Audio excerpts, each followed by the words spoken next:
And Elaine, again to the Art Letting Go Zoom room for another live session. Really good to see you. Good expression there. Nice chat. So we'll dive into some of those themes tonight. Today's lesson is all about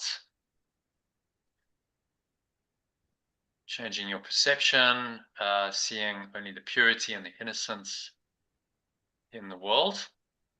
And today's quote leads us quite nicely into that, from Friedrich Nietzsche, the German philosopher. So let's dive into that, a bit of teaching around that, and then into the lesson. And we might actually have some time to do some text tonight as well. There's an insert to the lesson on what is the body, so we'll do that in the lesson, and then if we have time, we'll do some text as well. Okay, so off we go then. I'm just going to share my screen.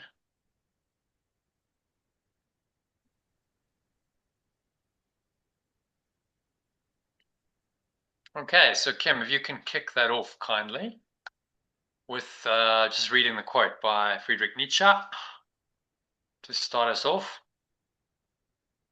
One must be a sea to receive a polluted stream without becoming impure. And there's It's an image. a difficult thing to do. Yeah, there's an image that I kind of created of this pristine sea, and then you see this really brown, muddy river going into it. So really a spiritual analogy. The sea is the ocean, the great ocean of truth, of love, that's pure, that's incorruptible. And if you receive a polluted stream, the sea cleans it eventually. Initially there's a bit of mud around and pollution wherever the stream comes in, but the sea is so vast that pollution just kind of disappears into the purity, and that's Nietzsche's idea in this quote. So he's pointing us to the expansive awareness within us that is completely unaffected by any spiritual pollutants and remains pure no matter what toxic inputs it may receive from the environment. So this is the ability to really forgive or to let go, right? It's another perspective on what radical forgiveness, or an alternative Art Letting Go language, letting go, means. That we can just contemplate and reflect on in today's lesson.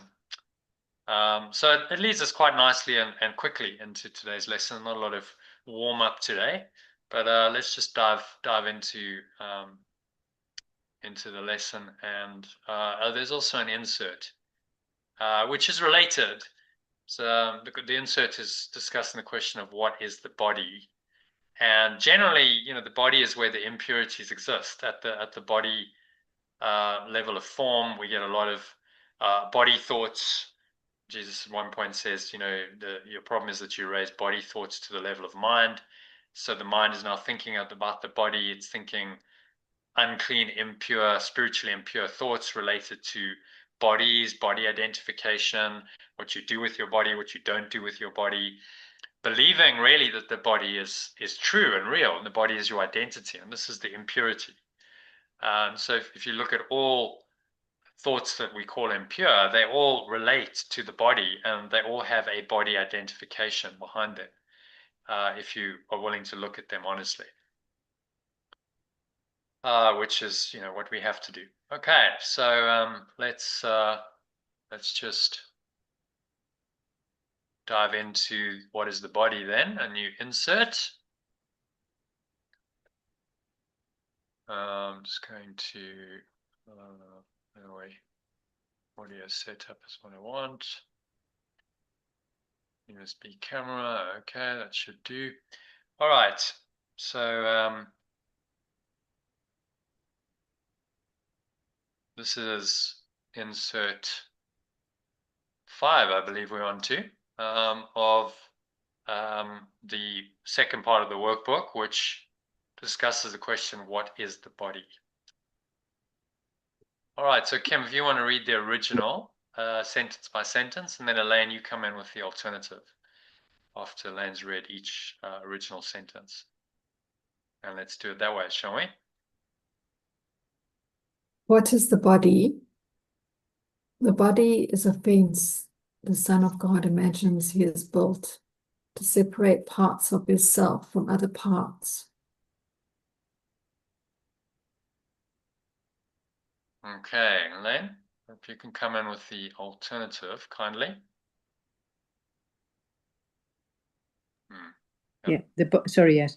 The body is a fence, the extensions of perfect love imagine that they have built to separate parts of their one self from other parts. It is within the fence he thinks he lives, to die as it decays and crumbles.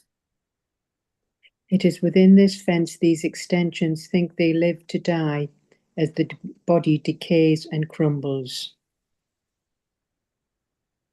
For within this fence he thinks that he is safe from love. For within this fence they think they are safe from love. Identifying with his safety, he regards himself as what his safety is. Identifying with their safety, they regard themselves as what their safety is. How else could he be certain he remains within the body, keeping love outside? How else could they be certain that they remain within the body, keeping love outside? And from the top, the body is a fence, the extensions of perfect love imagine they have built to separate parts of their one self from other parts. It is within this fence these extensions think they live to die as the body decays and crumbles. For within this fence they think they are safe from love. Identifying with their safety, they regard themselves as what their safety is. How else could they be certain that they remain within a body, keeping love outside? What's just saying again about the body being a fence to the extensions of perfect love. And within this fence, the extensions are basically living to die when the body decays and crumbles. And they think they're safe from love.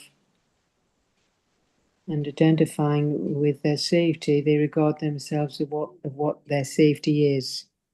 So it's a bit of which is the body. Yeah, which is the body is the ego's safe place. Yes. Although, we know the ego is insane, so there actually is no safe place. No. In the ego's judgment. The body is very weak, vulnerable, and ultimately is going to suffer and die. So it's not really a safe place at all, if you're honest about it. But the ego said, you're safe from love, because love is going to destroy you. So therefore, maintain your existence in the body, identify with the body, because that keeps you as far away from love as possible and as far away from your brothers and sisters as possible. It doesn't want you to realize that you're really just one and the same as them. I mean, what better proof that you're separate than a body, right? Mm. Well, obviously I'm separate because look, I have a body and you have a body and they're not the same body. They're different bodies. So evidently we must be separate. And that's, of course, the teaching of the world. That's what we've learned from a young age, from babies. We grow up and we think we're bodies because that's what our senses tell us. And that's what the world tells us and reinforces. And we have a name. The body has a name and you're called, Elaine or Jono or Kim or whatever the name is. And we learn to identify ourselves as, okay, well, I am that name. I live in this body. And this body has various relationships with other bodies, special relationships. I have parents, so these are special people to me. And then I have siblings, and then I have friends and family, and then I have romantic partners, and I have all these other bodies that I'm now in relationship with that define my identity as well. Right? The more we interact in and we identify with the body, the more all of these things we do in the body become real to us. And this becomes a fence against love. All of it is designed to keep love away from us and out of our mind and maintain our identity as a body. really, this is a great section because it's really a brilliant explanation and expose of the body, what it is and what it does. Okay, any thoughts or comments or questions on that? We go on Yes. to number 2. Right. Yeah, so you read the original. Yeah. The Right? body. Yeah. The body will not stay.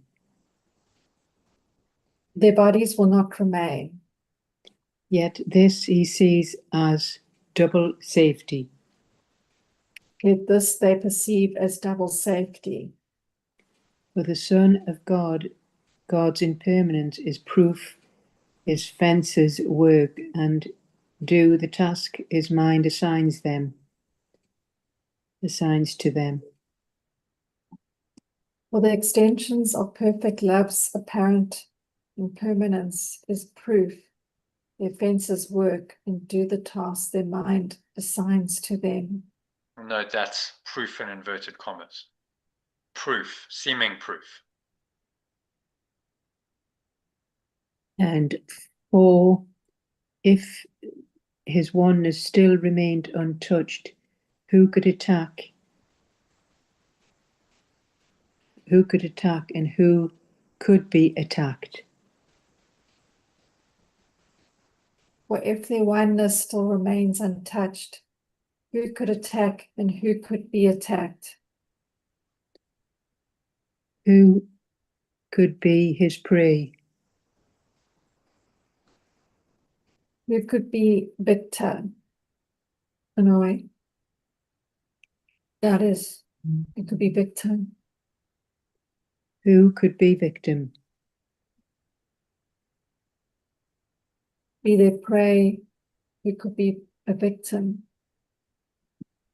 And who the murderer? Or be.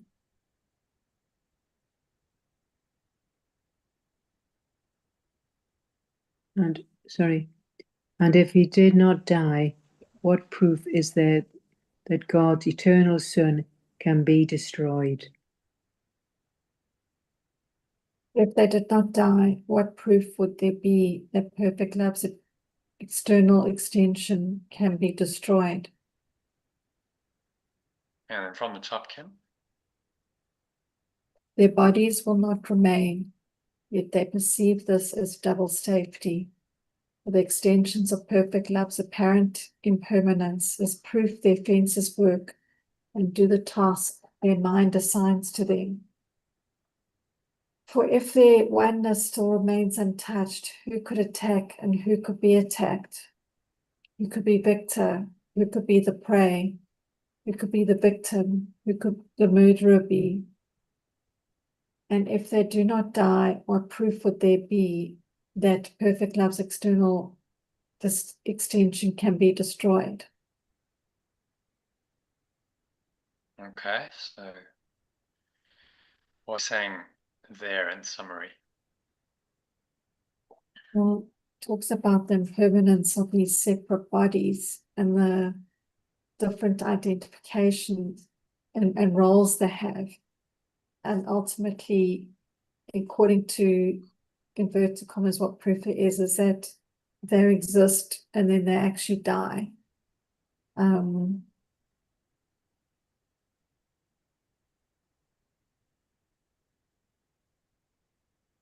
Yeah, so all these Even though the roles, oneness stays, yeah. these So roles they are can't die, illusory. but the oneness remains quite unchanged. Yeah. If we are one, then none of these roles can exist. Because there's separation is required. You have to be separate in order to be attacked or to be an attacker or to be a murderer or a victim. Only these roles that the ego's invented. Death can only happen to a separate person and body. It cannot happen if there's only perfect oneness, because as he's saying, who could be attacked and who could attack, who could be a victim? There's nothing separate. There's only one awareness. So all of that just disappears. These roles the ego has invented just cease to exist in perfect oneness, which is why the ego is so terrified of oneness or God. And it has to maintain the separation by continuing to believe in these separate roles and identities and the bodies that act them out in order to continue the story of being a separate self. Because oneness just obliterates all of this.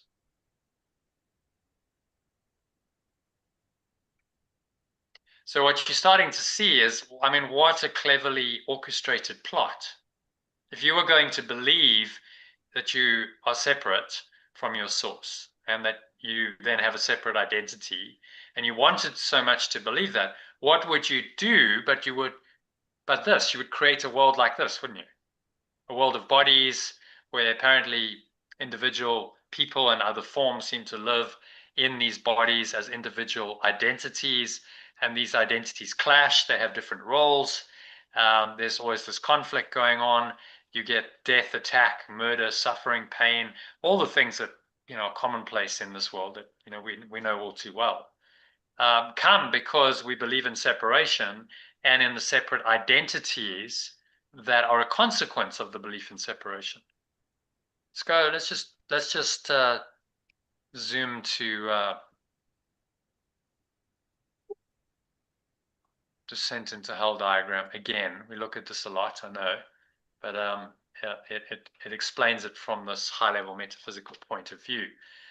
So this consciousness or belief in separation, that is the ego, then has to split further, and it has to create individual identities, because that's what separation does. It just fragments and fragments. So the logical idea that comes from separation is that you're going to have more separation, and that increased separation on a mind level then plays out in form, because this has now got projected out by the mind into a physical universe, which has all these trillions and trillions of different forms.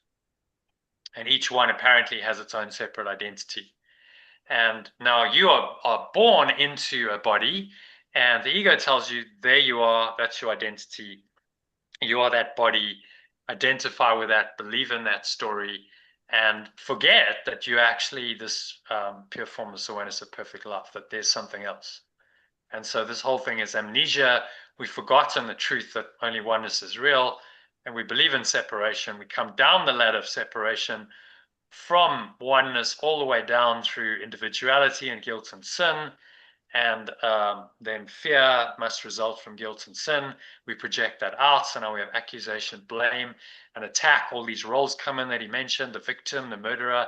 And we end up feeling like we're victims of this cruel world of limitation, lack, loneliness, suffering, and inevitably death.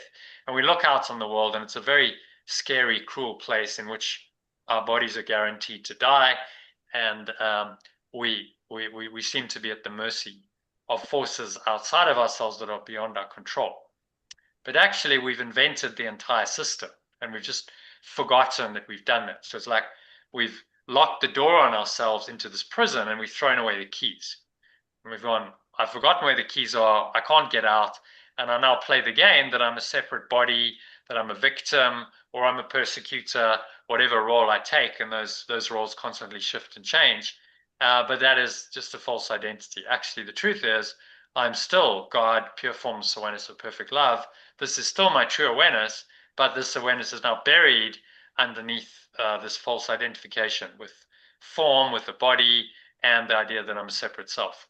And you see how important the body is in this whole conception. If you didn't have a body, how would any of this seem to be real, right? You couldn't have then all these roles being played out and all these separate forms in an illusory world of form if there was no body. The body allows you to experience this alternate reality. And that is why the ego made it, so that you can now believe that you are a separate self, that this alternate reality is real, and God or pure formless awareness or perfect love is nowhere, and only separation is true. Okay, so all good. Any other thoughts or comments or questions on paragraph 2? Can we go to number 3? Yeah. Just switch it again. The body is a dream. The body is a dream. Like other dreams, it sometimes seems to picture happiness. It can quite suddenly revert to fear, where every dream is born. Like other dreams, it sometimes seems to picture happiness, but can quite suddenly revert to fear, where every dream is born. For only love creates in truth, and truth can never fear. For only love extends in truth, and truth can never fear. Made to be fearful, must the body serve the purpose given it. Made to be fearful, the body must serve the purpose given it. But we can change the purpose that the body will obey by changing what we think that is for. But I can change the purpose that the body will obey by changing what I think it is for. From the top, the body is a dream, like other dreams. It sometimes seems to show us happiness, but can quite suddenly revert to fear, where every dream is born. For only love extends in truth, and truth can never fear.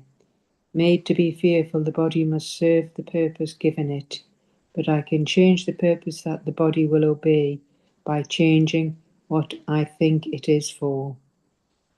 So it's just saying how the body's a dream. It seems to show us happiness, but can soon change to fear. And it's just saying that only love extends in truth, and truth can never fear. Yeah. So There's yeah, no fear in truth. Fear is a product of the ego mind. False expectation of punishment appearing real based on the idea that you really are guilty and sinful for destroying God or love or oneness, which is a delusion. You can't destroy oneness. So how can you be guilty for doing something you can't do, right? This is the Holy Spirit's logic. The idea of guilt is a delusion because you haven't destroyed oneness. You just think you have. So it's a false expectation of punishment appearing real for a crime that you could never commit. It's not possible to destroy oneness. That's why fear is illusory. You're getting it? So guilt, sin, fear, it's all delusion based on something that's not possible.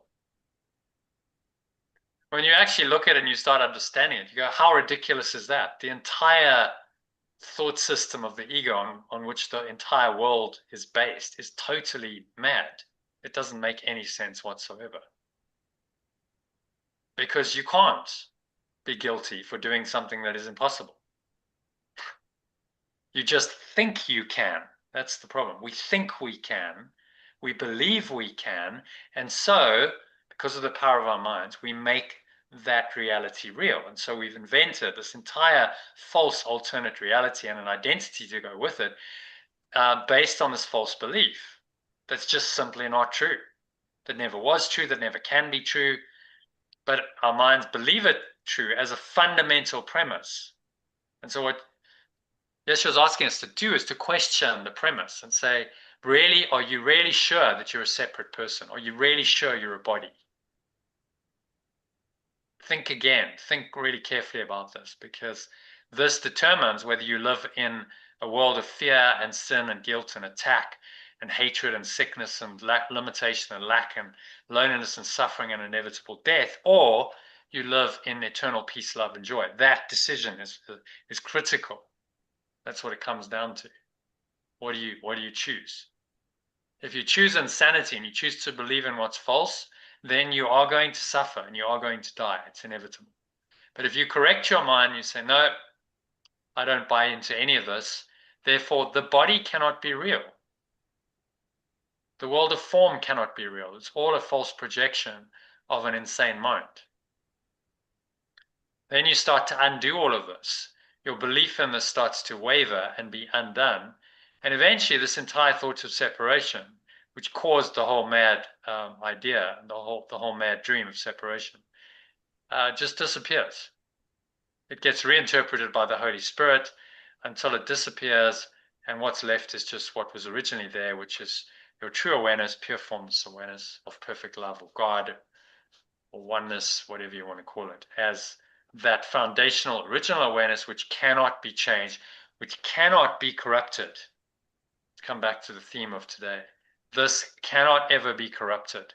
You think you've corrupted it, but that's just a delusion. You can't corrupt the incorruptible. It's not possible, which is why there is no guilt and sin. Okay.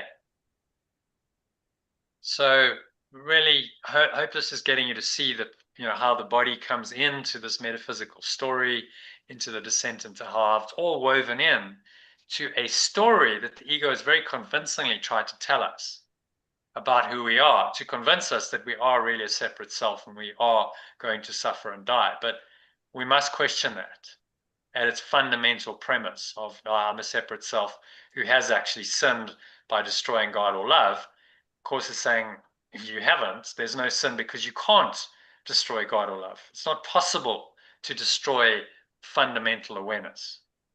You just think you have. You've really just covered it over with a bunch of irrelevant, pointless thoughts. But actually that awareness is still there, thankfully, which is why it's eternal, which is why we can always find our way home. We can find our way back, which is why there's salvation or at-one-ment or awakening, whatever you want to call it, which is why we're not doomed to suffer and die forever, which is why we will ultimately escape from the dream of death and disaster, and we will ultimately reunite with our source. It just might take some time, but that's all the time is for that awakening process to happen. Okay. Any other thoughts, comments, questions on any of that? Does it make sense? And we've been through this 100 times before, but you can never say it enough. And hopefully every time it starts to click a bit more. Can you see how it all gels, how it all fits together, and how the body plays its part in this false system that the ego has created to try and convince us that we are something that we're not? Oh, yes, yes. Questioning the fundamental premises of it is essential. Okay, am I really a body? Most people just assume, well, yes, I'm a body, of course, because I can see it, feel it, touch it, taste it, smell with it. I must be a body. But he's asking us to question that fundamental assumption. Question, Kim? The body's kind of the byproduct of this descent into hell. That's what it said. Yeah, exactly. The body comes about because we deceived ourselves, because we wanted to believe in separation. We wanted a separate identity. And so then the mind says, okay, well, let's go and create a body into which the mind can now go. So we literally go out of our minds into a body, literally, and now believe that we're a body, and we forget that we're just mind and we're pure awareness because we're so identified with the body. And now the body feels, apparently, and it sees and it touches and it tastes and it smells and it hears, and we've got all these senses, and it's this full-on virtual reality show, right, that the body's giving us. But that's all it is. So the body is like your avatar in the game that allows you to experience the game and all the sights and sounds and sense perceptions that are going on, that now the world, the matrix that is the world, is designed to show you in the game. It's like it is a computer game. It's like a holographic dream, a movie, whatever you want to call it. All the stuff going on, but none of it's really true. But the body tells you that it's true. If you believe what the body tells you, then you'll believe the world is true, right? They go hand in hand. And that's what most people do. We're born into a body and we're taught to believe the evidence that our senses present. Oh, okay, I'm seeing something, I'm feeling it, I'm touching it, I'm tasting it, I'm smelling it. It must be there. It must be real. And then we interact with these illusions that the mind's projected out as though they're real. Just what a deception. I mean, what an absolute mind game that the ego's played with us. Almost like years and years. This has been going on for billions of years, and in your lifetime, for the entirety of your life, until you start to question the fundamental premises. Okay, so what if I'm not a body? What if I'm not a separate self and identity? What if the body is false and a projection of a false identity that comes from a belief in separation that I can change. You know, I can choose that the body be for something else. It doesn't have to be for separation. It can be for oneness. It can be to show that actually, to demonstrate that actually only oneness is true. If we choose for it to be so, it takes discipline, it takes practice. It's not easy to do because the world is going in the opposite direction, but you can and you must choose for the body to be that for you. The body is the means by which the Son of God, which is you and everyone, awakens to himself, herself, itself, and realizes that you're more than a body. But you have to stay in the body while you learning that, right? The body doesn't just disappear. You have a journey in the body. You have to learn and grow and transcend the ego while you're still in the body, which is why we have spiritual teachings, which is why we have these mind training lessons, because it requires some learning from the mind's part to learn while you're in a body that you're not a body, and be able to interpret everything from this higher perspective of oneness, which is what the Holy Spirit's trying to do. Say you are one, so don't interpret it from the point of view of separation and that you're a separate body living in the stream. Interpret it from the point of view of a transcendent oneness, and then every experience that the body has, every sense perception that the body feeds back to you is now reinterpreted from the perspective of oneness. And instead of going, oh, this is terrible and it's so scary, or it's so exciting or so dramatic, you go, but I know that none of this really means anything because it's all just a holographic illusion, and my body is part of that illusion. It's just telling me a lie, that the world is there, that all this stuff's happening. And, so I can still go through that process and I can still experience it, but without any of the attachment to it. I don't have to suffer because of it. I don't have to get overly desirous and excited about it. I can remain equanimous in the state of pure formless awareness, which is my true and natural state. That's not affected by any of this. Coming back to the theme of purity, that's innocence. I'm unaffected. I'm equanimous in Buddhist terms. None of it matters. Okay. Anything else, Kim? Was that? Was that clear sort of answer? I'm not sure it was a question, but rather a statement, and I just kind of went off and talked about it for 5 minutes. Apologies, but I guess that's what happens. Hopefully it's useful. All right, so let's go to number 4 then. Switch it again. So I think it's Elaine, and you're reading the original, Kim the alternative.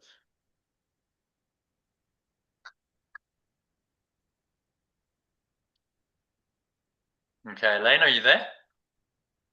Oh, sorry, yes, I keep, beginning to do. Right, the body is the means by which God's Son returns to sanity. The body is the means by which perfect love's extensions return to sanity. Though it was made to fence him into hell without escape, it has the goal of heaven been exchanged for the pursuit of hell. Although it was made to fence them into victimhood and suffering without a hope of escape, the goal of pure formless awareness has still been exchanged for the pursuit of victimhood and the suffering this inevitably brings. The Son of God extends his hand to reach his brother and to help him walk along the road with him. The Son of God extends his hand to reach his brother and to help him walk along the road with him. Now is the body holy.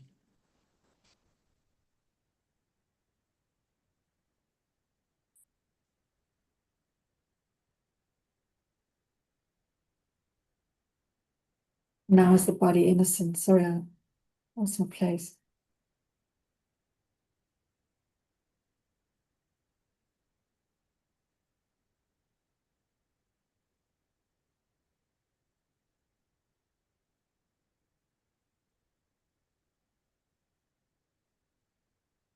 Oh, is it me? Sorry.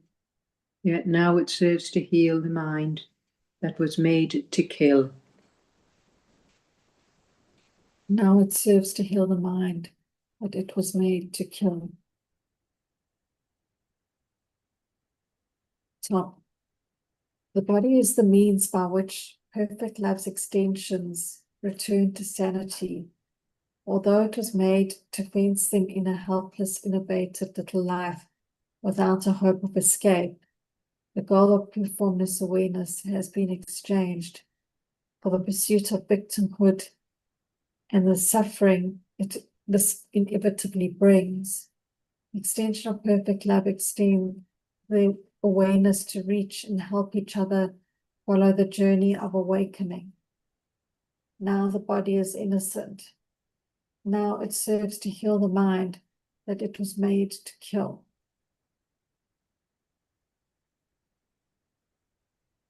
So it's saying that it's reinterpreting the use of the body from the point of view of perfect or pure formless awareness of perfect love. From where it was, you know, trapped without a hope of escape. It's exchanged now for the pursuit of perfect love.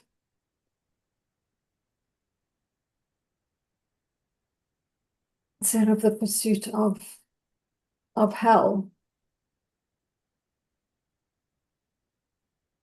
And with this interpretation, the body is deemed innocent, and its role is to serve for healing rather than being a victim. Yeah. So we just we can change our minds about what the body is. The body's not just going to disappear, but we must reinterpret it. We must change our mind about its purpose.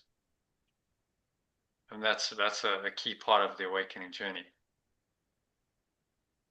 So now instead of the body being made to kill, the body is made to heal and to bless and to help and to connect and to love. And it can serve that purpose as well as it serves the purpose of death and disaster and pain and suffering. It's a choice that we all have.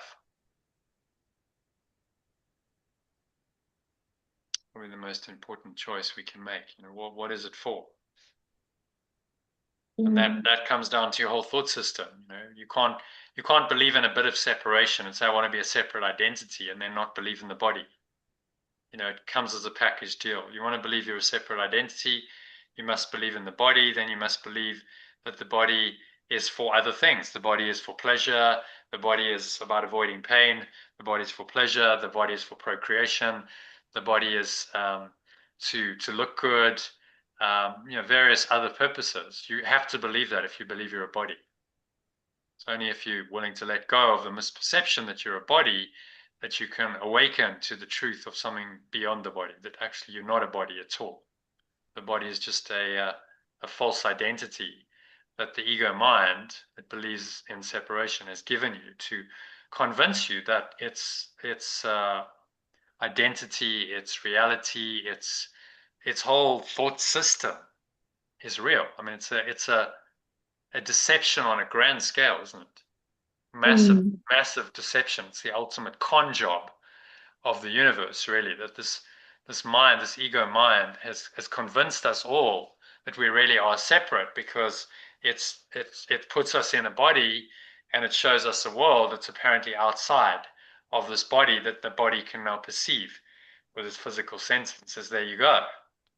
You must be separate because look, behold the world of separation that I've created. What a mind job. Total con job, illusion, deception, Maya, whatever you want to call it. You know, this is veil of illusion. This is what all the ancient teachings tell us. Just a massive smokescreen, a massive con job that has convinced most people of the truth of their separate identity and of the body and of everything that goes on in this world. And therefore, it's not a very happy place for them.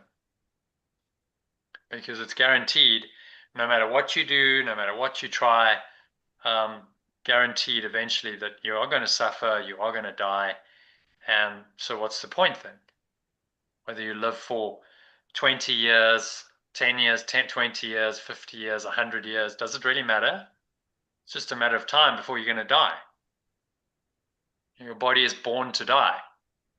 You know, as he says, you live to die.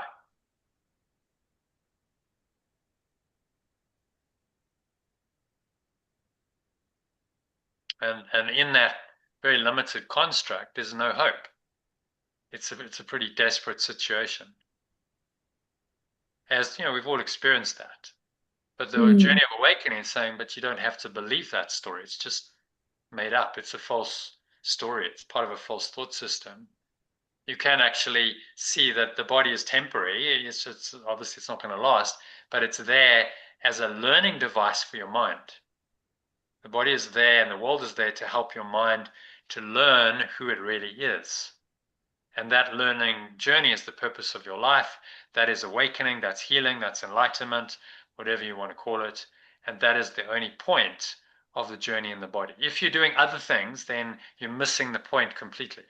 You're missing the point and the purpose of your life, and you will find that it's not going to be very happy ultimately, that those false purposes aren't going to bring you the happiness that you really yearn for.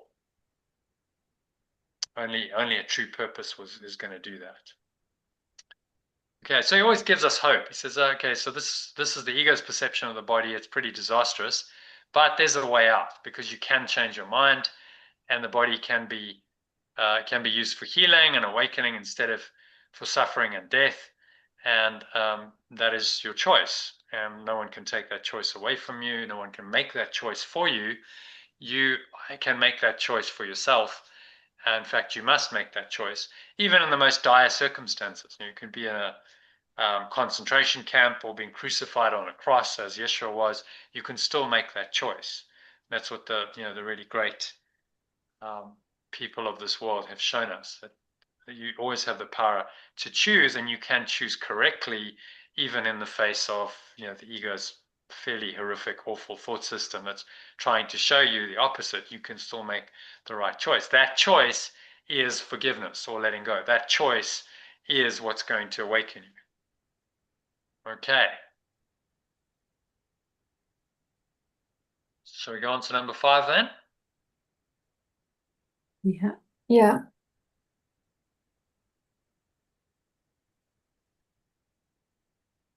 Who's, Who's going first? I'm not sure. Shall I go first? I will identify. Sorry, is it you, Kim? Yeah. Is it? Yeah. I will identify with what I think will make me safe. Are I you would- you're reading the original, Kim? Oh, sorry.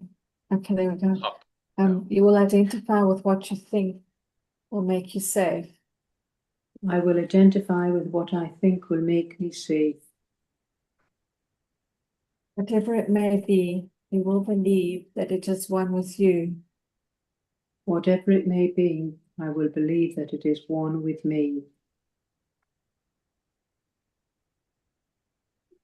Your safety lies in truth and not in lies.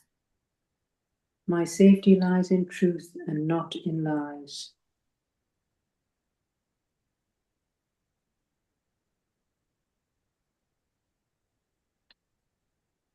Number 4, Kim?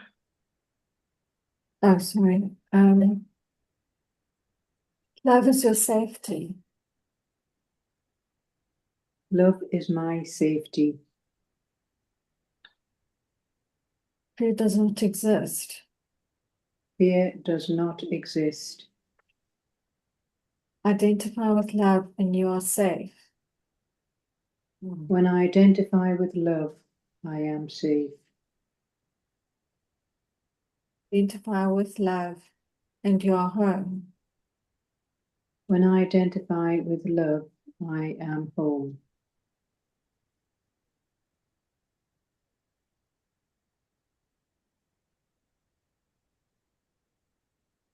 And number 8. Identify with love and find yourself.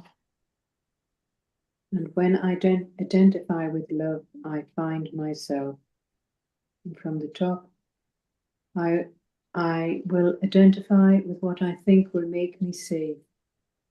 Whatever it may be, I will believe that it is one with me. My safety lies in truth and not in lies. Love is my safety. Fear does not exist. When I identify with love, I am safe. When I identify with love, I am home. When I identify with love, I find myself. So it's just simply saying that love is our true self. This is where our safety is. And once we identify with the love, then that's who we truly are. This is where we find ourselves. Yeah, a great message. Really, really simple, but very powerful. Love is our safety. Love is our identity. When we identify with love, we come home. We find who we really are. I am love. The first name of God in the Bible that was given to Moses when he asked the burning bush in his vision of the burning bush, who are you? Who is this presence? It's telling me to go and save my people. And what came to him was, I am that I am. Right? I am love. I am the very essence of everything, of existence, expressed in words as I am that I am, or I am what I am. Those are words that just point us to the truth, which is an experience. Right? But they're quite good pointers because they don't have a lot of false illusions in them. You say, I am this role, I'm this, anything related to this world, you identified with the body. I am that I am transcends that and says, I am just this loving awareness, this presence, this essence that is indefinable, that you can't really even name, but it's there, and that's God. I am that. I am.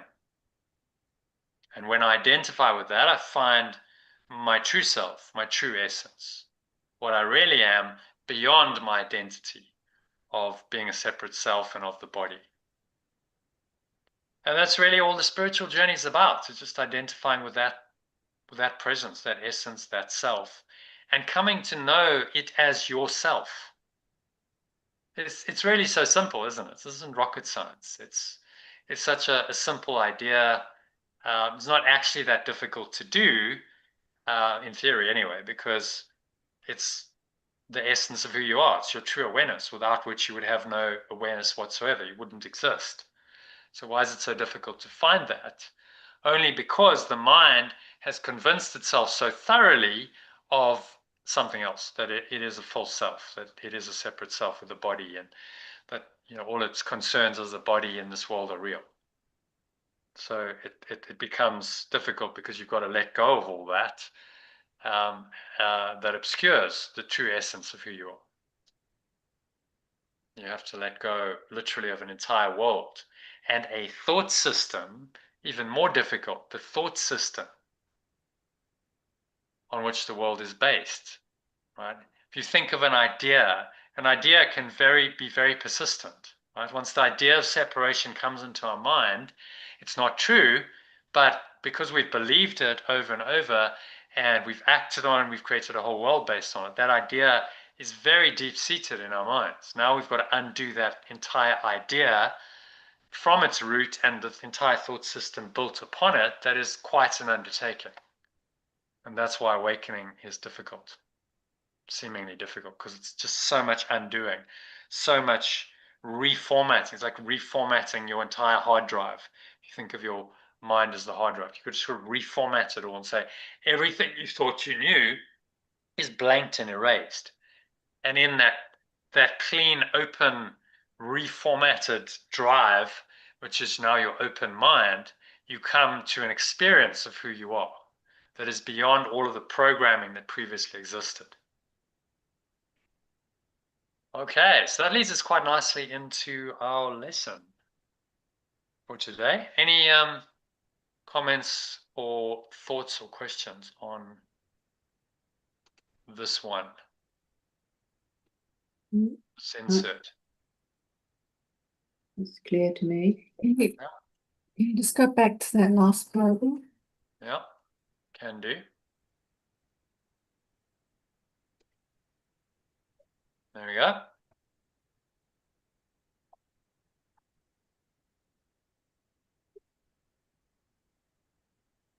If you want to see it in the Not original. saying it is just the actual experience of doing that. Yeah, this is the problem. The words point us to the truth, but they don't necessarily give us the actual experience of it. Sounds great. When I identify with love, I'm home. When I identify with love, I find myself. It's very inspiring words, and anyone who has a little bit of spiritual openness and is on some awakening journey will probably resonate with those. That makes sense. That's true. I kind of feel that to a point, but how much we really feel it, how much do we really get it, depends on our stage of awakening.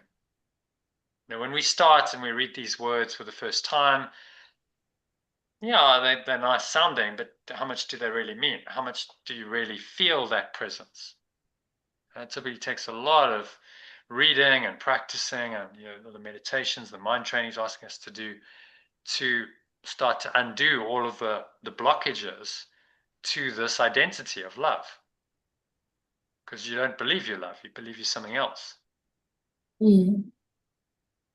That's the default programming of the world. There's very few people. If you asked 100 people randomly in the street, who are you? How many people would say, I am love? None. No, I think you'd be lucky to get 1 in 100. Yeah. Or maybe you'd get 1 or 2 in 1,000.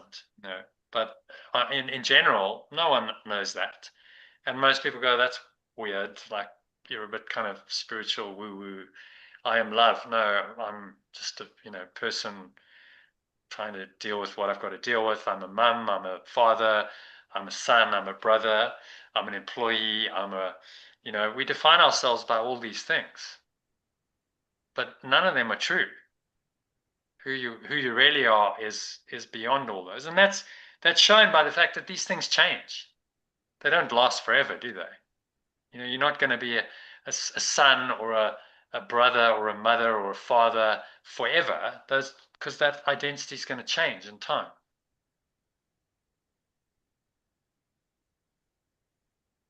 And eventually, your entire identity will be gone because the body's going to die, and then it's gone. I remember listening to an Eckhart Tolle talk. He said, if you watch some of those old movies taken back in the days where it was just black and white, and you see these figures scurrying around in like the 20s or something. No one remembers them. You see all these people, to them, they were important. They had lives, they had jobs, they had identities, just like we think we have today. 100 years later, where are they? Does anyone remember them? No, that's all just gone, isn't it? It's just disappeared. And, unless they did something notable that was famous, and there's very few of those people, no one remembers. Their entire life's just gone. No one remembers them. No one remembers their life, their journey, their difficulties, their struggles. So what did it really mean? It was certainly not permanent. There's nothing permanent, therefore it wasn't real. And this is what this is saying. The body is just a dream, but you can use it to awaken. So if those people awoke to the truth that they are love, then that was the purpose of their life. Then they would have become enlightened and not had to come back into another body. So that becomes our singular task here. To make our life in any way worthwhile, we must wake up and realize who we are. That's the point of it. That's the purpose. If you don't know who you are, no matter what external success you've achieved, your life is a dismal failure. Imagine getting to the end of your life and still not having a clue who you really are. Hang on, you've had 80, 90 years to figure out, and you still have no idea. You've completely missed the point of life. you know, it was that journey of discovering who you really are. So if you look at let's say a Donald Trump, you know, on the level of form, very successful. He's been a billionaire. He's become president of the United States, you know, etc., etc. Does he know who he is? I don't think he has a clue who he is. Not a clue. So is that really a successful life from a spiritual point of view? No. It's a complete failure of a life because he doesn't know who he is, and he's going to die still thinking he's Donald Trump, and he's not. And obviously death will catch up with him, and then he'll be like, well, okay, what was it really all for? You know, all of that grandiosity and all of that overblown ego, what did it amount to? What did it come to? Because I'm dying anyway. Not an easy lesson, you know, on your deathbed. I told you about the story of Ivan Ilyich, written by Leo Tolstoy, where this judge, who was very invested in the ego, comes to the end of his life. He's on his deathbed, and he says to his wife, who he really hated, because he thought she'd made him do what he did, and he was a judge and went for all the, you know, the status of society rather than listening to anything true. And he just said to her, well, what if my whole life's been wrong? I mean, what a realization on your deathbed to have. I got it all wrong. And then he dies. A good realization to have. At least he realized it, you know, finally at the very end. But why not wake up and realize it sooner? And that's what this course is about. Trying to teach us, you know, to wake up sooner and say, okay, realize what it's all for. And while you're here and you still have life and strength and health, you can live in a way that's purposeful, that's truly meaningful, in a way that is going to awaken you, and that it becomes a journey of awakening. And then your life has the only meaning it really has. Okay, so I think that leads us nicely in. Any other questions? Kim, Elaine? No. You okay with the insert? So the idea is you're supposed to read that every day before you read the lesson. The lesson's very short, just 2 paragraphs. So this is an extra 5, which are quite short. So he's giving us a bit more reading because the lessons are so short. So do it. I find it makes a difference. If I read it, it just reminds you. You know, we know this already, but every time you read it, it's another reminder, and you can't be reminded too often because it's very easy to forget in our daily lives that, you know, we're not really bodies. We're not even really here, and none of what we do in a body really matters. Very, very easy to just slip into the unconsciousness of the ego, forget that, and then you start identifying with the body and your separate identity, and then inevitably suffering creeps in, and you start feeling, you know, less than loving and peaceful and joyful and happy, and you wonder why. Well, it's because always, if you're not feeling that happy, it's always because you've identified with your body. Your body identity has started to come into the level of mind, which is a delusion, and you're believing falsely, and suffering results from false beliefs. That's always the case.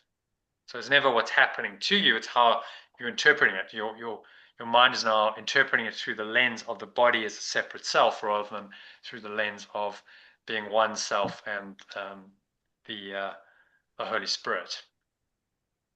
The true self guided by the Holy Spirit, which is the spirit of the remembrance of oneness. Okay. So I think that's really good preparation for today's lesson, which is all about purity and innocence. So let's dive into that, shall we?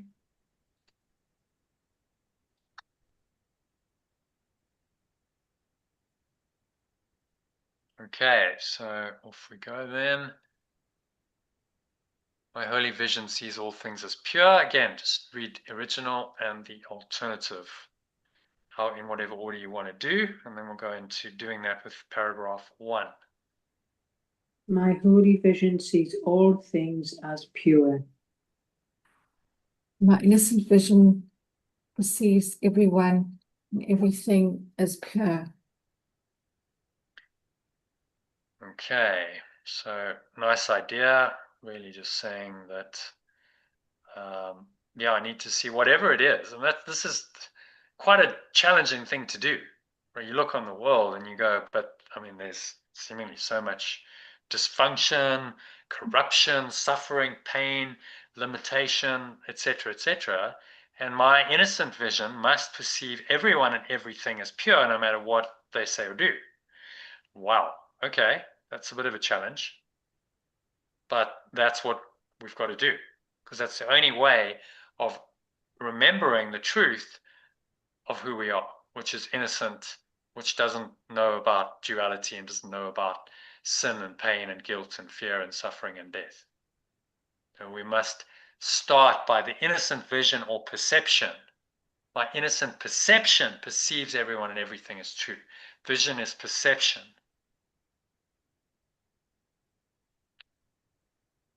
All right, so let's read the prayer. He's starting, as you notice, the format of these is there's a prayer, and then there's another paragraph which has a bit of commentary. So sometimes he starts with the prayer, sometimes he ends with it. Today we're starting with the prayer. So again, read original and then the alternative sentence by sentence, kindly.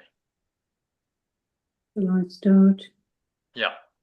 Father, your mind created all that is. Your spirit entered into it. Your love gave life to it. Source, your mind extends all that is. Your pure formless awareness entered into it, and your love gave life to it. And would I look upon what you created as if it could be made sinful? And I would look upon what you created as if it could be made sinful. I would not perceive such dark and fearful images. I do not choose to perceive such negative and fearful images. The madman's dream is hardly fit to be my choice. Instead of all the loveliness with which you blessed creation, all its purity, its joy, and its eternal quiet home in you.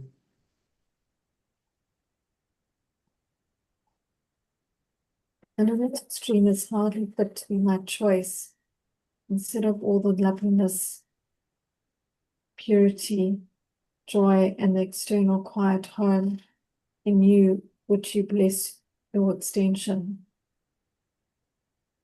And from the top, From the top in alternative. my source, your mind extends all that really is. Your pure formless awareness entered into it, and your love gave life to it. And so do I really want to perceive what you extend as if it could be made sinful, but do not choose to perceive such negative and fearful images. A lunatic dream is hardly fit to be my choice, instead of all the loveliness and purity, joy, and the eternal quiet home in you, which you will bless your extension. Yeah, with which you bless your extension. I really like that prayer. It really speaks to the total insanity of the ego, and the saying, is this really your choice? A lunatic's dream, a madman's dream, someone who's insane, is this crazy dream. Why are you choosing that instead of loveliness, purity, joy, innocence, this eternal quiet home in this awareness?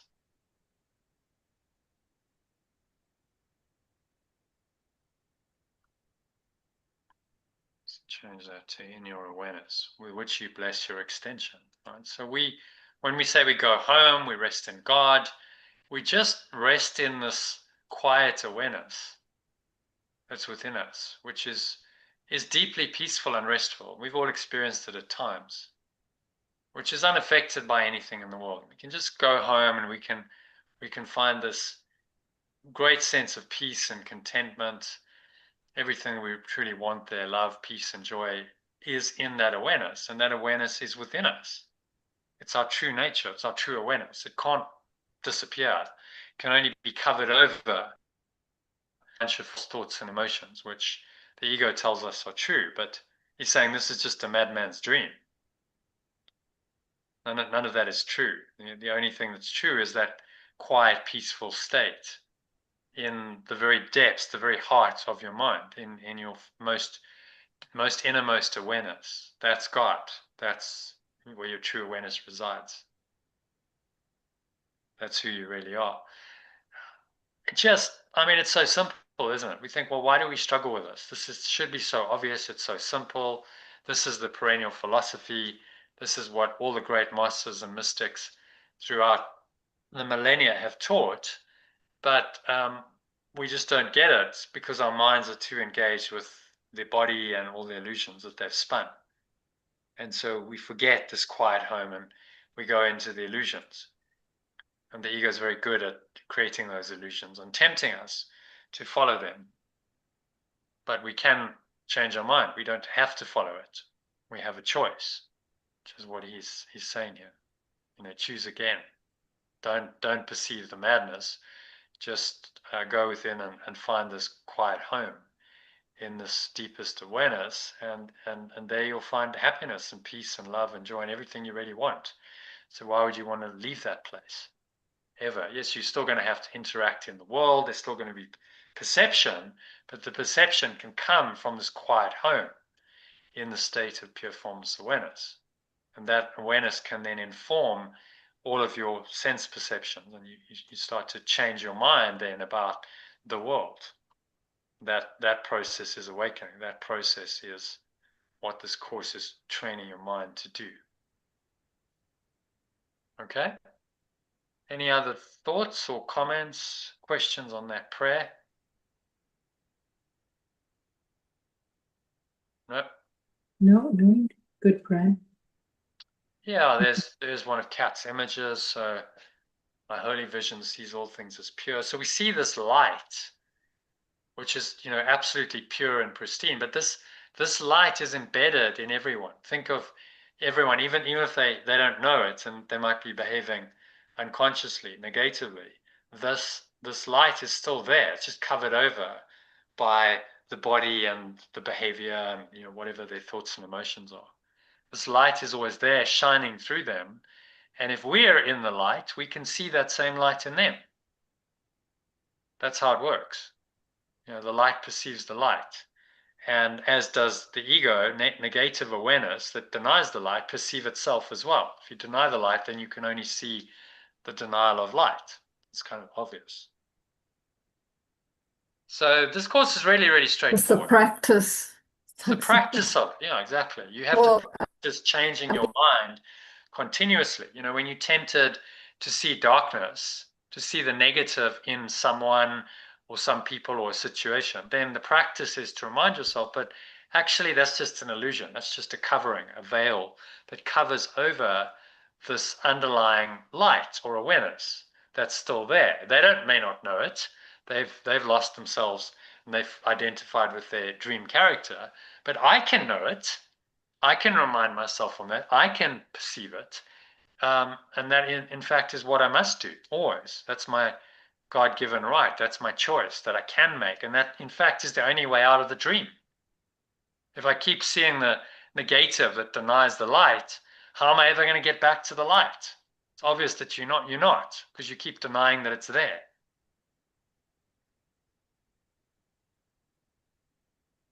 So this mind created everything, created all it is. The spirit or awareness entered into it. This loving awareness gave life to everything.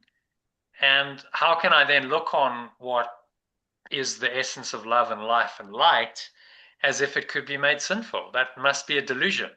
Even if that person is showing you that because they are deluded, doesn't make it true. It just means that they deluded and you have the choice to join them in their delusion or not. Because there's a choice as to how you perceive it. If you choose to believe in what they're doing and you go, oh, they're sinful and they're guilty and maybe I'm now getting angry, getting reactive, then you say, yes, I believe the story you're telling me. And I believe the ego's story, I believe the denial of light, and then I condemn myself to being a separate self in a body and I'm doomed to suffer and die. And that's how it works. And then, of course, we're not going to find any lasting happiness or peace or joy in that. It's a horror show. It's awful. But we can choose to see the light and perceive it no matter what. My innocent vision perceives everyone and everything as pure, no matter what appearances seem to show me, no matter what they've said or done in the past, no matter what they say or do now, no matter how corrupted they seem to be, I can still perceive them as pure because I can choose to perceive that if I want to. And you go, wow, that's really, really powerful, isn't it? But it does require a lot of discipline. You can't believe in the world's misperceptions anymore. You can't just believe in the corruption and the impurities, which are the ego's stock in trade anymore. You have to deny those and say, no, those aren't true. I have to see beyond that now. And I have to see the light in everyone, even if they're behaving in an impure way, seemingly. I have to consciously choose to see that they are innocent and that they are pure, and then behave accordingly, which will then lead me to behave in accordance with the golden rule, which is do unto others as you would have them do unto you. I can only then be happy and peaceful and loving and kind to others and extend that kindness in my thoughts and my words and my actions. That's a consequence of changing your mind, but it must start with a fundamental change of mind. You can't just be loving and kind if you haven't changed your mind. I remember once there was a group about random acts of kindness, which is a good idea, but when I put on the group that, it's a WhatsApp group, that we really need to go within and we really need to do the inner work, the facilitator, the person who set up the group, said, no, we don't want that here. We just want random acts of kindness on the level of behavior without any change of mind. But how can you sustain random acts of kindness if there's no thought system behind that that's going to sustain it in the face of the temptation not to be kind? The temptation is, well, someone has done something that I don't like, that is nasty, so I'm not going to be kind to them. They deserve my judgment and my punishment. They deserve to be punished, and maybe I'm going to seek revenge. That's the temptation. But then you just believe in the story of the ego and you deny the light, and you're as deluded as they are. Okay. So it's really, really, really simple, but we have to keep reminding ourselves because it's very easy to forget, and it's very easy to be tempted by the ego into the madman's dream and believing that that is true rather than the light that underlies it. Okay, so number 2 then. Switcher. So Kim, you read the original, yeah, and Lane the alternative. And while we still remain outside the gates of heaven, let us look on all we see through holy vision and the eyes of Christ.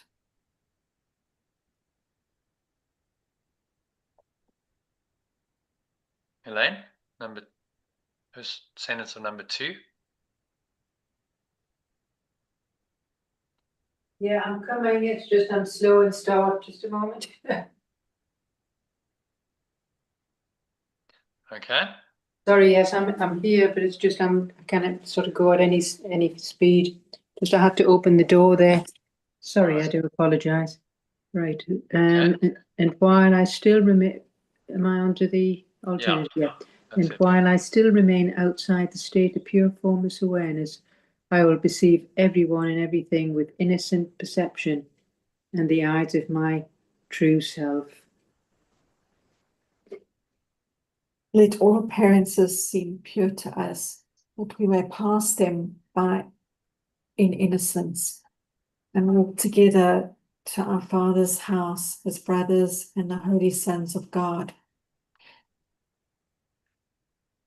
I will let all appearances be pure to me, so that I may overlook them in innocence and walk together with my companions to our source's reality as true companions and the innocent extensions of perfect love.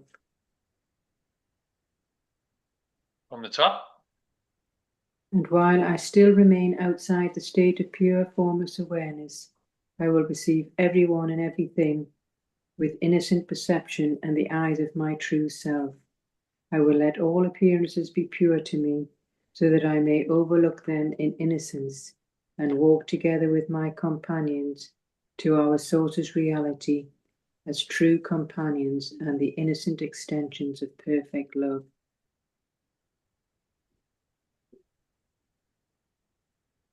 Yeah. Thoughts on that? Yeah, so it's just, we're still outside this state that is our true home, and we perceive everyone and everything with this innocent perception and the eyes of our true self. So we let appearances be pure, so that we don't overlook the innocence in our brothers and companions. I quite like these illustrations Oh yes, yes. from Kat, because the illustrations show the light in everyone. You see this light that is shining through everyone's faces. So they're just normal people in I think that's some kind of market or something, doing their thing. But our job is to see them as the light they are, to see that fundamental light or awareness. So we look on this with holy vision in the eyes of Christ. And that sounds very lofty, and a lot of people struggle with that language. And they go, well, what does that mean? Holy vision and the eyes of Christ. It means that you're just seeing that they are the same as you. They have this fundamental awareness that's beyond who they think they are, that's beyond their roles, that's beyond their body, anything that they believe, that there's just this pure awareness that they must be because they just exist. Now, can you perceive that in everyone when they're not aware of it? That's our challenge. That's what he's challenging us to do in this lesson.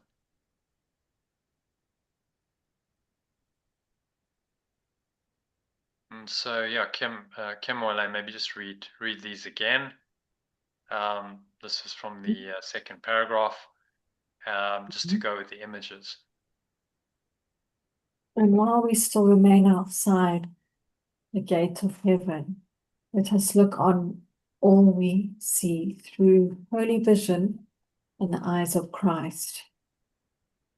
And so that's what it means. See everyone in the same light. They have the same awareness. Everyone's the same, really. That's all it means. Okay, I see you as the same as me, and I don't get confused by the differences of form, of whatever your body's doing, whatever you believe you are. None of that affects holy vision in the eyes of Christ. I just see the sameness, one source, one awareness, one identity behind all of the appearances. And you don't even have to see a physical light. That's not even there. It's an understanding, it's an awareness that you hold in your mind whenever you're interacting with anyone in the world. And that becomes our spiritual practice, to remind ourselves of that continuously. We do that by forgiving away the illusions. When someone does something, you don't like it, and you feel yourself reacting, and this light gets obscured, the way to restore the awareness of the light is let go of your belief in the illusion. Drop it and remind yourself that it's not true. Okay, and then Kim. And does that, yeah? and does it just resolve itself? Yeah, well, if you really let go, then you must come to this holy vision, and you must be seeing with the eyes of Christ. It has to, because there's nothing else. If you've really let go. If you haven't let go, then maybe something else comes up. And then you've got to work through that and let go of that. So you keep letting go until there's nothing else. And that when there's nothing else, you'll know, because it's going to be peaceful. And it's going to be happy. And you'll feel contented. And you'll go, actually, I feel really quite, happy and peaceful and good about myself and about the world. And it's all okay. No matter what anyone says or does, it's actually all okay, because this underlying awareness is always there. And now I know how to get to it. That I know that I can always get back to it no matter what anyone says or does. I can let that go, and I can find this awareness. And that's a huge skill. And that's really the skill that he's teaching us through this course. Forgiveness, or letting go as we call it, is that skill of returning your mind to the light and being able to perceive only this light or awareness in the face of whatever chaos and insanity the world's showing you. And so then he says, maybe Elaine, read this one. Mhm.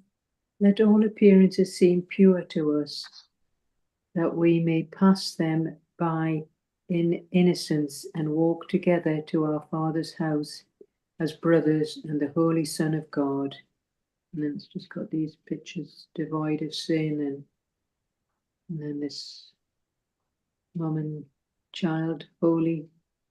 Yeah, just walking away from all these images of the world. So even these, money, pills, what else has he got there? Romantic relationship, some kind of star celebrity with all the cameras and social medias, VIPs. All of that is just, you see through it. You see the light that shines beyond it, right? The appearance doesn't hide the underlying awareness. And so you turn away from that. You don't judge those and go, this is all terrible and these people are guilty and they're going to be punished by God. You just turn away from all that and you turn to the light in your mind, and you walk home with your companions who are on the same journey, and you go home to this place within you, which is home, this ultimate light, which is our own fundamental awareness, pure formless awareness of perfect love, we call it, or God. So this is really, really simple. What he's saying, isn't new. We've heard this many, many times before, thousands of times before. But in each lesson, he reframes it. That's really the genius of the course. He gives it to us in another form, in another lesson. Now I've got some illustrations, and so, okay, the more you do this, the more it just makes sense. The more you go, well, really, is there any other way to perceive the world? If I want to be happy, is there another way that's going to work? And it becomes more and more evident that there isn't. This is the way. You have to let go, and you have to find this underlying light that's in your own mind, and see it in every situation, every person, every situation. Otherwise, there's no hope. None of these things will make you happy. We all realize that sooner or later. We might pursue them for a while, but at some point, they don't work anymore. Any celebrity will tell you, well, I'm famous and I'm glamorous and I've got all this attention, but I'm still not that happy, and I still have my dark moments and I struggle.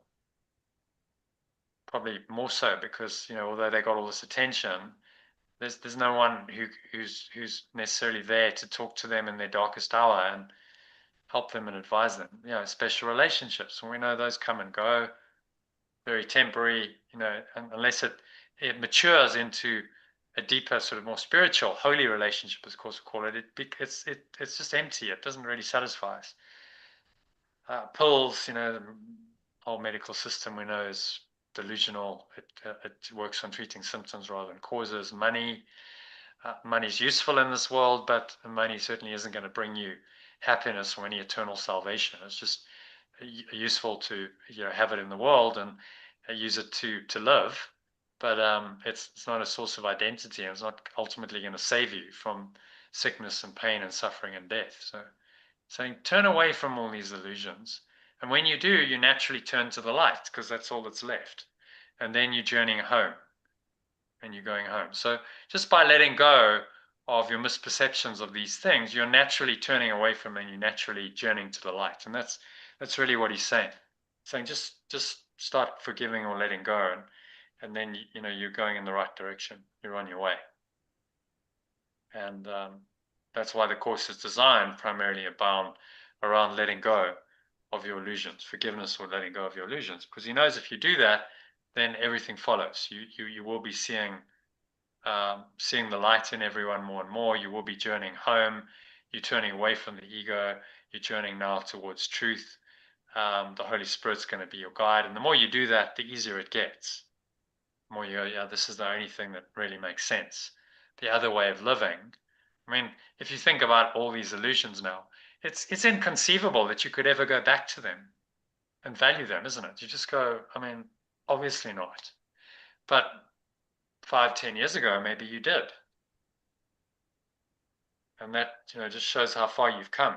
in your awakening. If you realize that it's still just pointless, and it's really not going to save me.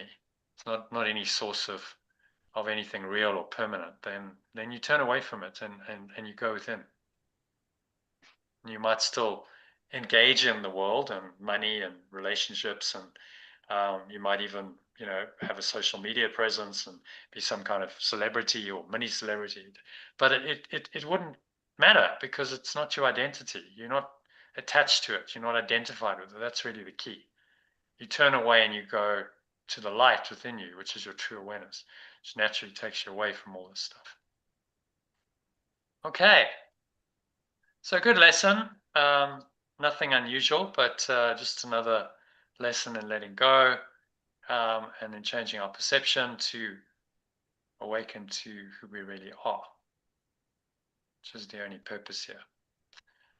All right, so shall we do a meditation? We could do some text.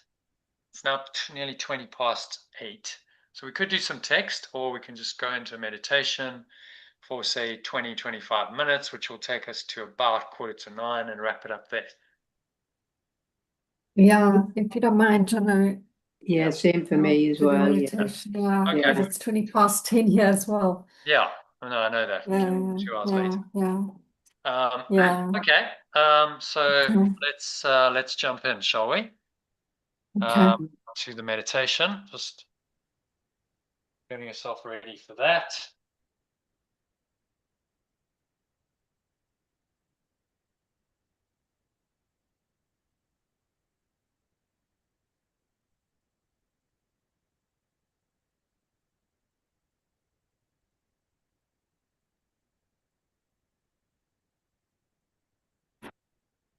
Okay. So this is a meditation on today's lesson 263. Just making yourself comfortable. Sitting with your feet shoulder width apart, your back straight. Up your hands in your lap. Close your eyes.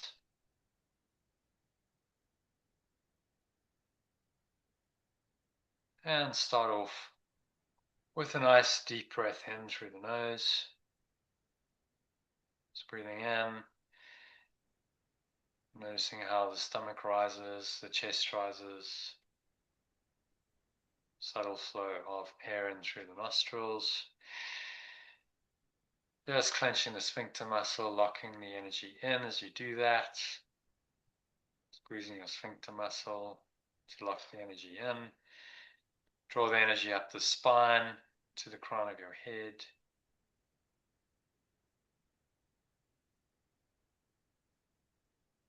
Pausing at the top of the inhale.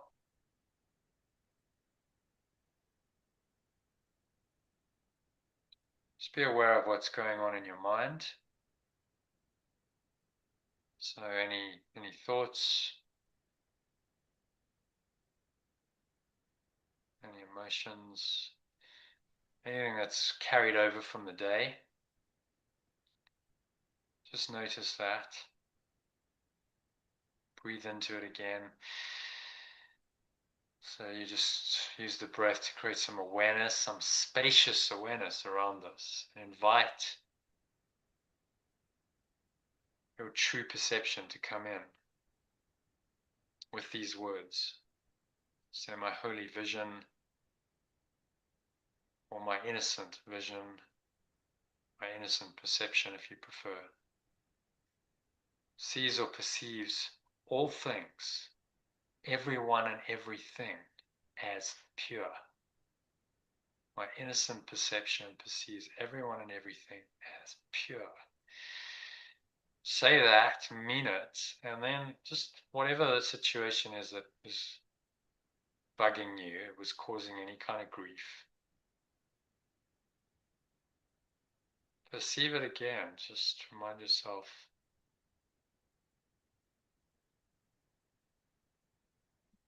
that it isn't ultimately true.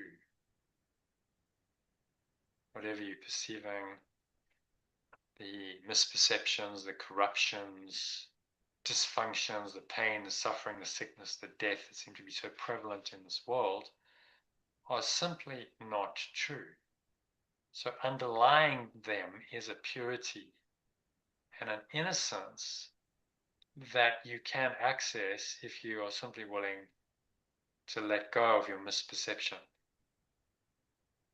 Image in the diagram, if you're watching along, shows you very clearly, very dark clouds, but there's this lovely golden light that's surrounding this yacht. So here, picture symbolizes that we must perceive everything in this light as pure and not allow the dark clouds to obscure that vision. So just exhale on the truth of all this, letting go of the breath.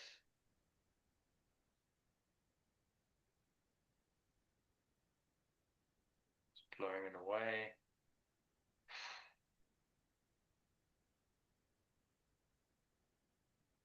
Breathe of your breath into the nothingness that it really is.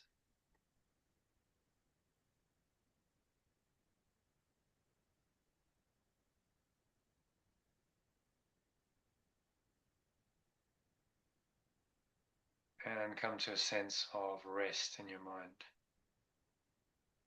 Peace and rest. Notice that even compared with a few minutes ago, how peaceful you're feeling.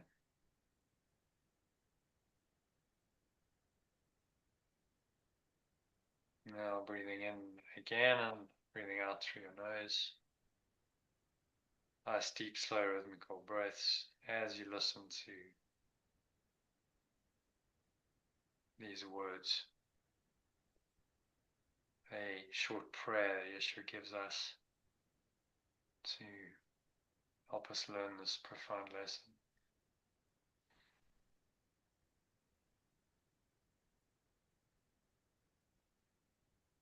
So my source,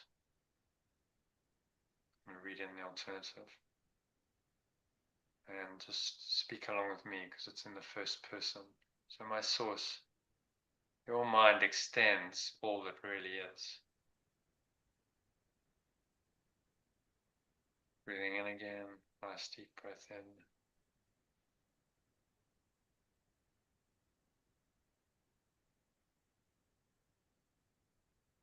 Your pure formless awareness entered into it.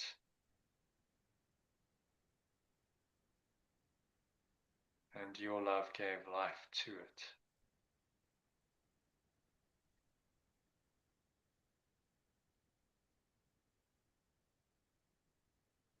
And do I really want to perceive what you extend as if it could be made sinful?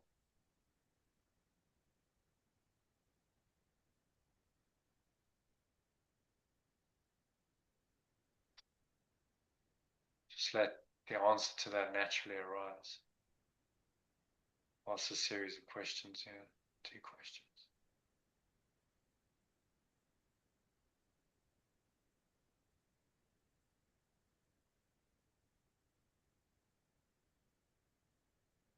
Say, I do not choose to perceive such negative and fearful images.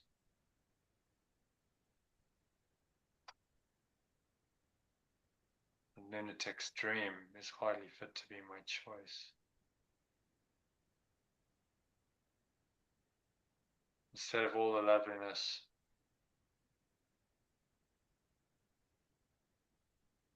purity, joy,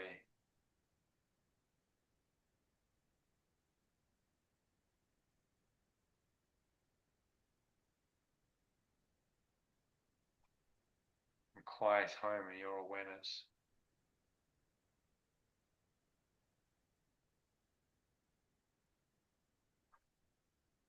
With which you bless your extension.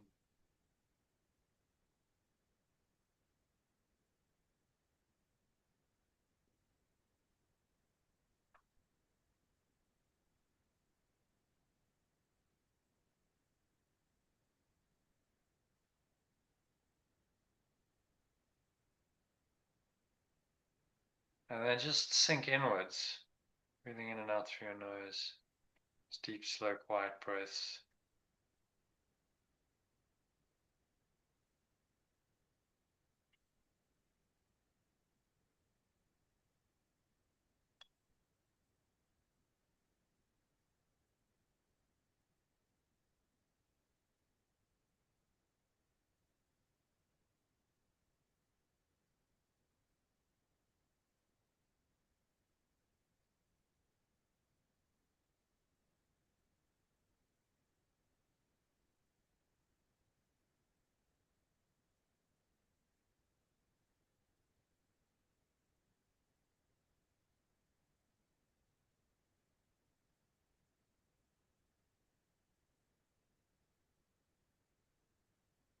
So feel the spirit within you. It created all that is. Ask yourself how you could choose to perceive what this great spirit created or extends in alternative language, as if it could be made sinful.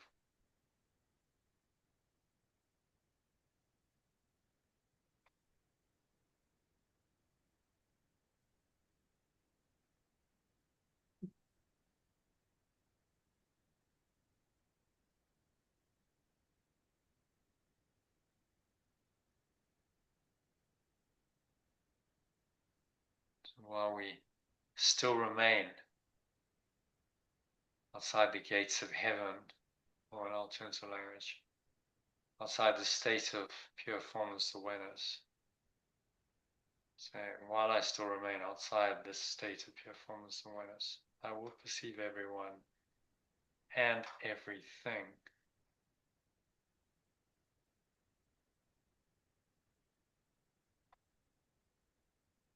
with innocent perception in the eyes of my true self.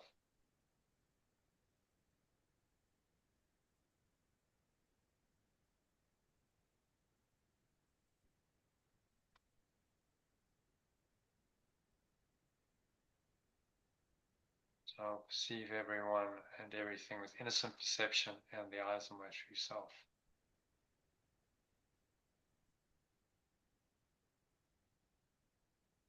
I will let all appearances be pure to me, so that I may overlook them in innocence.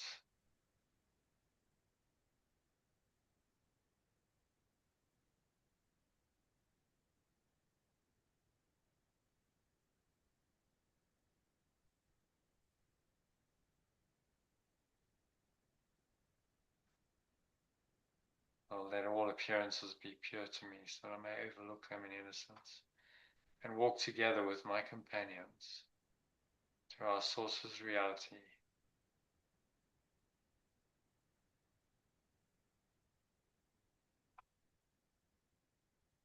as true companions and the innocent extensions of perfect love.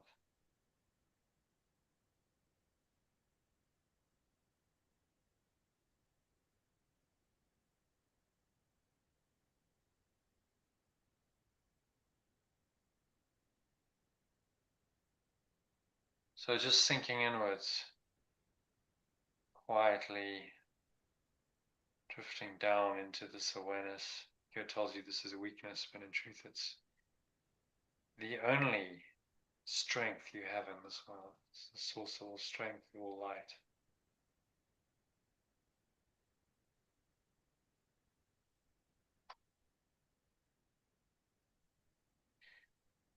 So just sinking inwards, going deeper and deeper with every breath.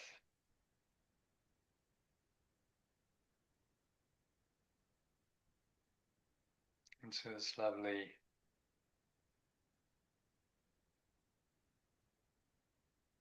peaceful, calm, relaxed state of mind.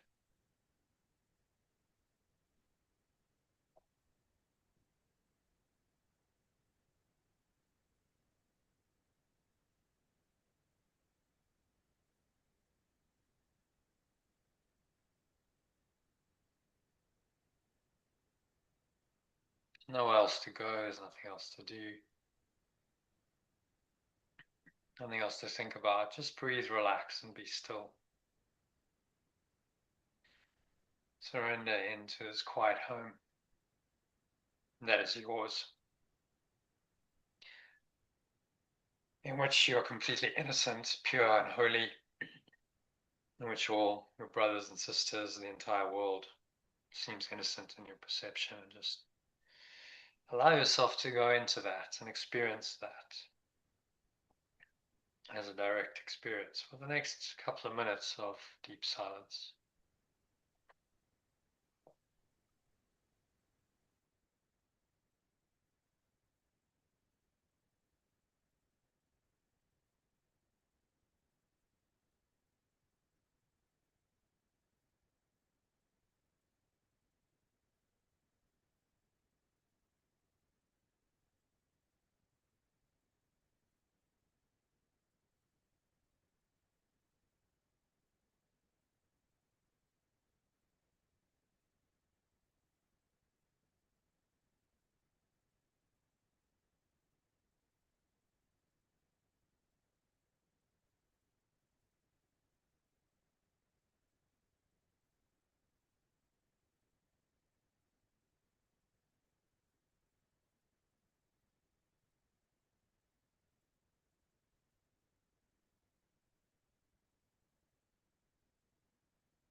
Just gently coming back from this really deep connected state, wholeness or holiness, innocence, purity, light, peace, joy, love, whatever words you want to use. Just try and connect with the experience rather than the words. Notice how lovely that experience is. Acknowledge it, honor it. It's what it means to worship God.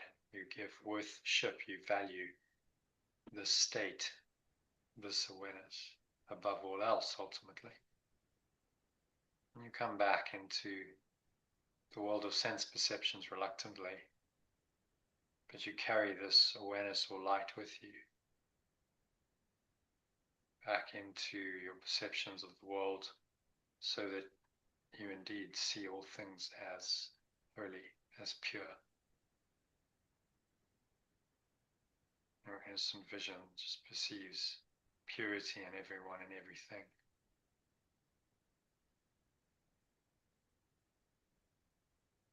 So it is.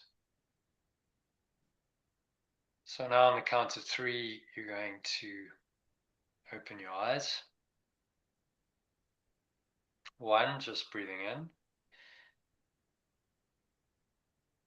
And noticing how the stomach rises and the chest rises.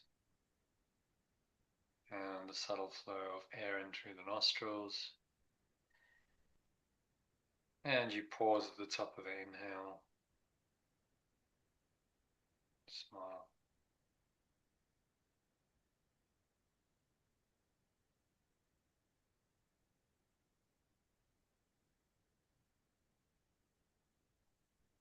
Scan your mind. If there's any thoughts, feelings that are less than holy, that are not innocent, that are not pure, and you'll know them just because they don't make you feel good. Just again, notice those and remind yourself of the lesson that your innocent vision or perception perceives everyone and everything and every situation as pure. That is a choice that you make right now. Breathe in the light of this innocence, of this purity into every pore, every cell, every muscle of your body, every part of your mind, every fiber of your being. Breathe the light in and notice how that drives away the darkness. Help it on its way. The breeze of your breath by just breathing out.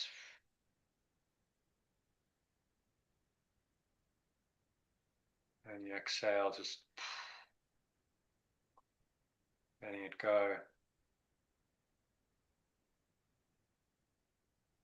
Finding a sense of peace, love, joy, surrender in this deeper awareness.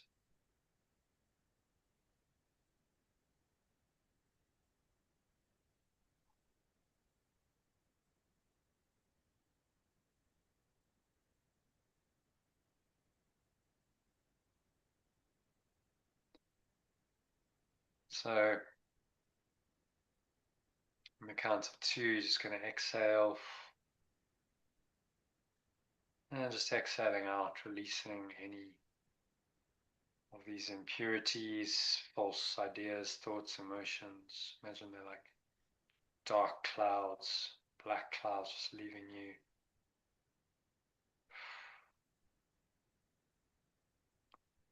Just blow them away with the breeze of your breath. Allow stomach into the spine, expel the last remaining air out.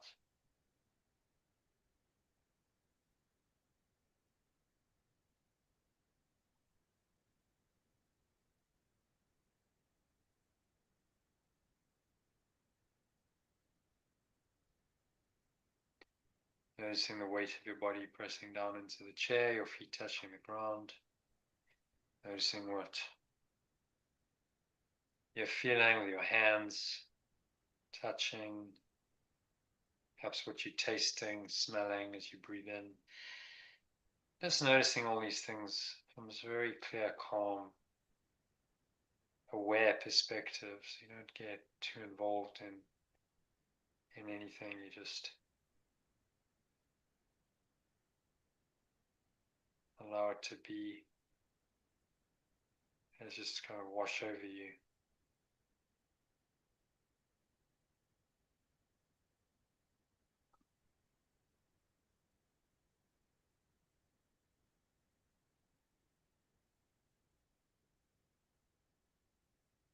Noticing what you touching and feeling, weight of your body pressing down into the chair. As you breathe in, notice what you're smelling, hearing, perhaps. Noticing all these things from this very, very still, calm, and surrendered place.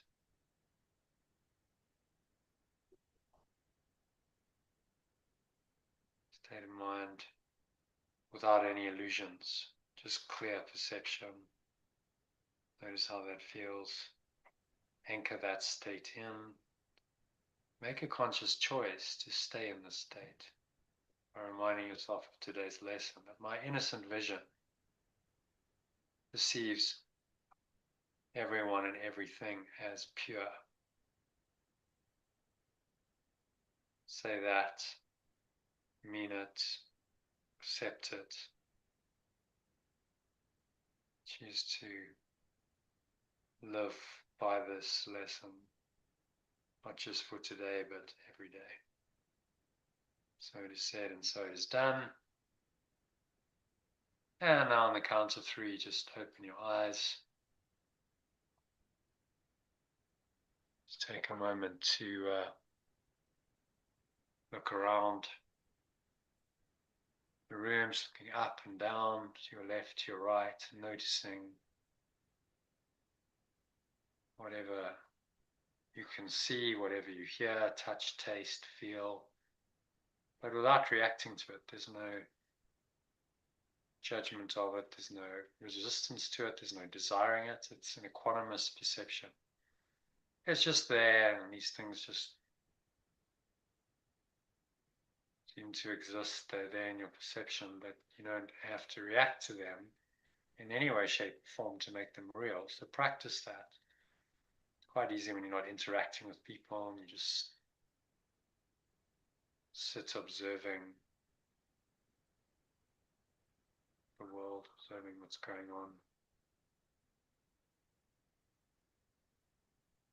Feeling the peace, the love, the joy. This is your innocent vision. This is your pure perception.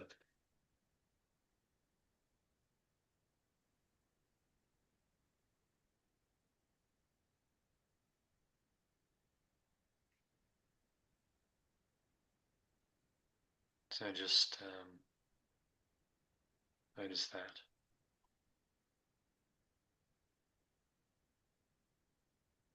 Anchor it in, gives thanks for it. Choose to stay there for the rest of the evening and on into tomorrow and your weekend.